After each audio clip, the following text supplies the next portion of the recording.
Ito muna ang ating food for the soul and food for the spirit.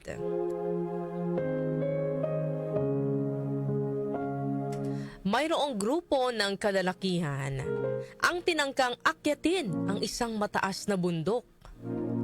Ngunit sa proseso ng kanilang pag-akyat, isang pagguho ng yelo ang naganap at marami sa kanila ang nasawi. 3 lalaki mula sa grupong iyon ang milagrong nakaligtas, ngunit malubhang napilayan ang isa. Sa kagustuhang makaligtas, niyaya na ng isang lalaki ang isa pa niyang kasama na iwan na nila ang napilayang lalaki. Sabi niya, mamamatay na rin lang ang lalaking yan, iwan na natin. Ngunit hindi pumayag ang pangalawang lalaki. Hindi natin siya maaaring iwan dito. Sumagot naman ang unang lalaki. At anong gagawin mo? Bubuhatin ang lalaking iyan hanggang sa makababa tayo? Nababaliw ka na ba?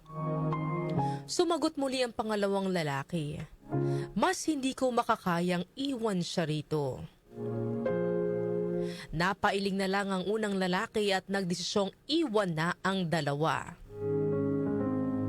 Samantala, buong pagsasyaga namang binuhat ng lalaki ang sugatan niyang kasama. Isinakay niya ito sa kanyang likod at yumakap naman sa kanya ang lalaki upang hindi mahulog. Naglakbay sila sa ganitong ayos.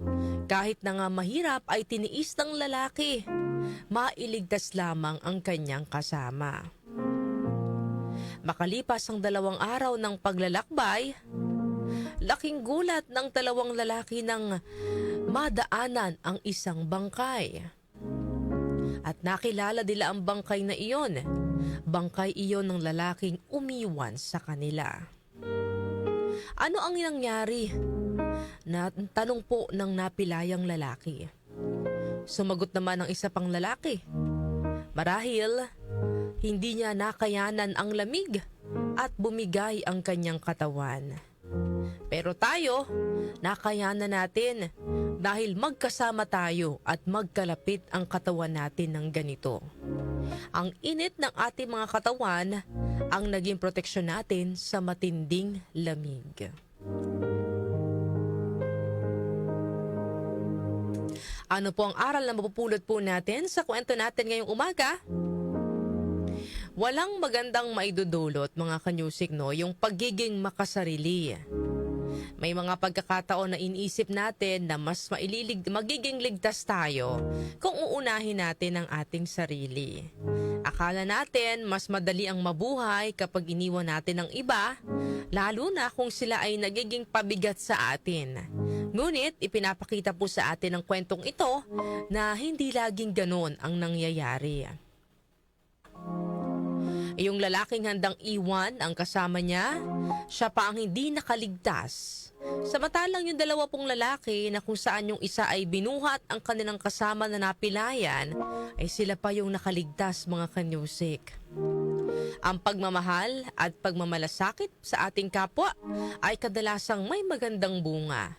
Maaaring mahirap, nakakapagod at puno ng sakripisyo pero may kapalit naman itong biyaya.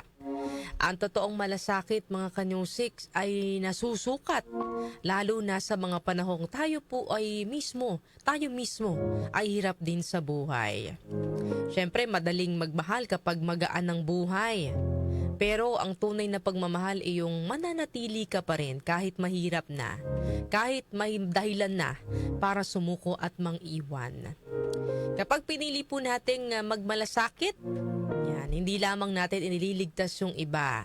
Mas madalas, inililigtas din po natin ang ating sarili. Sabi nga po sa Galatians chapter 6 verse 2, carry each other's burdens, and in this way, you will fulfill the law of Christ. Ang verse po na ito ay nagsasabi sa atin na tayo ay dapat magtulungan mga kanyusik. Kung ang mga tao sa paligid natin ay may pasanin, hindi natin sila dapat iwan. Kapag tinulungan natin sila, nagiging tapat po tayo sa utos ni Kristo na magmahalan at magdamayan. Yan po ang ating Food for the Soul and Food for the Spirit ngayong araw po ng Lunes.